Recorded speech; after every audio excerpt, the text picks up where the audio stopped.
Assalamualaikum warahmatullahi wabarakatuh. Perkenalkan, nama saya Arifatus Faida, NIM 4219135 dari kelas Filsafat Ekonomi C.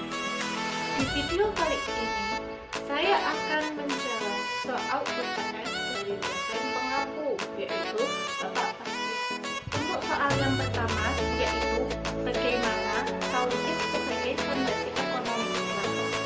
Tauhid sebagai fondasi ekonomi Islam. Tauhid sendiri yaitu konsep dalam Islam yang menyatakan keesaan Allah, dan tauhid menjadi fondasi utama seluruh ajaran Islam. Tauhid menjadi pedoman seluruh konsep dan kegiatan umat Islam, baik politik, sosial, budaya, dan ekonomi. Tauhid sebagai fondasi ekonomi Islam berarti segala kegiatan perekonomian melandaskan syariat Islam, selalu menghadirkan Tuhan di setiap kegiatan perekonomian. Misalnya, dalam kegiatan produksi, berarti kita harus memproduksi barang-barang yang halal dan bermanfaat menurut syariat Islam. Dalam ekonomi Islam, nilai-nilai ekonomi Islam bersumber pada Al-Quran dan Hadis, mengedepankan nilai-nilai, norma, etika, dan moral yang baik sesuai kegiatan perekonomian. Fondasinya didasari pada dasar utama, yaitu yang memunculkan berbagai pilar tauhid. Kunci utamanya terletak pada manusia dengan Tuhan alam semesta, serta norma, moral, dan etika. Jika tidak berprinsip pada tauhid, kegiatan ekonomi yang ada tidak akan berjalan dengan baik. Banyak kasus penipuan, tidak mengelola dengan baik, akhirnya sumber daya alam akan Untuk yang soal yang kedua, yaitu apa itu ontologi, epistemologi, dan aksiologi, serta apa kaitan ketiganya dalam ekonomi Islam. Untuk ontologi sendiri merupakan ilmu yang mempelajari tentang suatu realitas. Epistemologi adalah pembahasan teori menjadi suatu hal. Aksiologi adalah kajian tentang ilmu pengetahuan. Kaitan ketiganya dengan ekonomi Islam adalah berkaitan dengan asumsi dasar yang dibangun dengan landasan Islam. Ontologi dijadikan sebagai hakikat dari ekonomi Islam, sedangkan epistemologi digunakan untuk melihat prinsip-prinsip dasar ekonomi Islam, dan aksiologi digunakan untuk melihat fungsi dan kegunaan ekonomi Islam dalam penyelesaian persoalan ekonomi pada kehidupan manusia. Munculnya paradigma ekonomi Islam memunculkan reaksi pro dan kontra. Karena ekonomi Islam merupakan reformasi kelemahan dan kekurangan dari sistem yang berseberangan.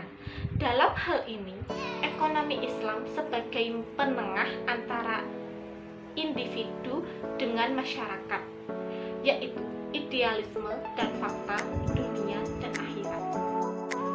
Untuk soal yang ketiga, yaitu apa itu teologi, kosmologi, antropologi, serta apa kaitan ketiganya dengan pembangunan ekonomi Islam. Teologi sendiri adalah pembahasan mengenai eksistensi Tuhan. Kosmologi pembahasan mengenai alam, dan antropologi adalah pembahasan mengenai hakikat manusia. Kaitan dengan ketiganya adalah dalam setiap pembangunan ekonomi harus mengedepankan nilai-nilai Islam untuk mendapatkan keberkahan dan ridho Allah. Setiap pembangunan yang nantinya akan menunjang ekonomi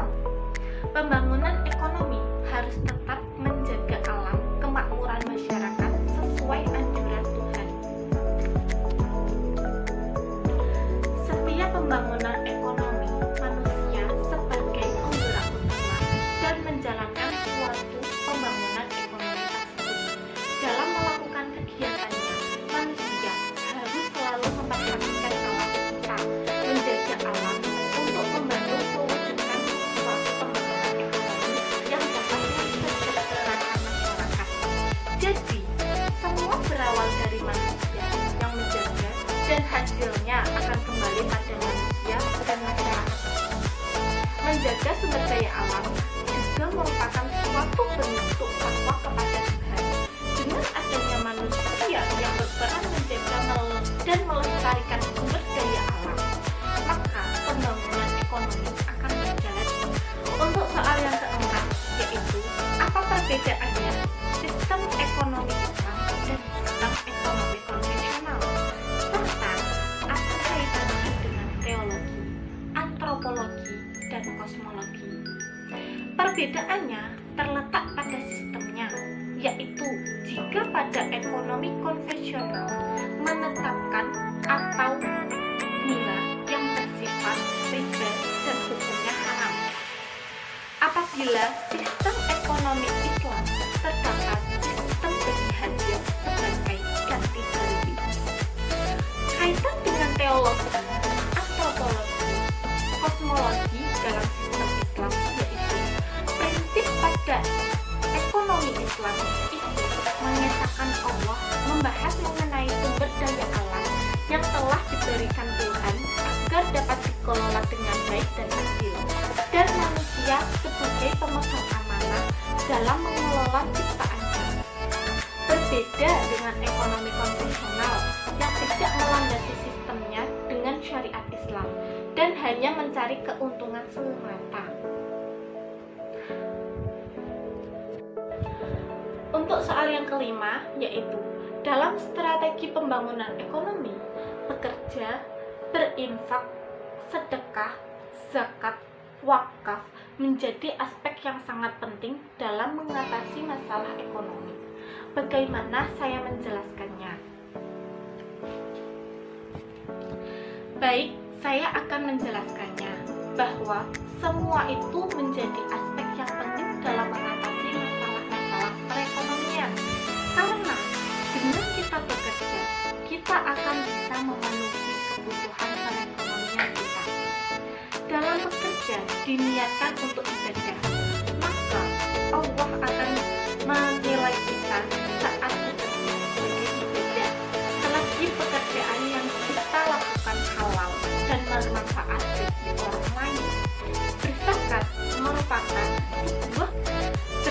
merupakan sebuah kewajiban yang harus dilakukan oleh umat Islam. Tentu saja dengan berzakat bisa membantu mengatasi kemiskinan dan pembangunan perekonomian. Zakat ini merupakan sebuah gambaran dari kasih sayang antar rakyat miskin. Sedangkan infak, sedekah, wakaf ini berfungsi sama dengan zakat. Namun, zakat diberikan kepada golongan-golongan yang telah ditetapkan sesuai syariat Islam. Semua aspek tersebut berperan penting dalam perekonomian karena dengan bekerja, peduli dengan orang lain akan membantu kesejahteraan ekonomi. Sekian dari jawaban saya. Apabila ada kesalahan kata, mohon dimaafkan. Wabillahi taufiq wal hidayah. Wassalamualaikum warahmatullahi wabarakatuh.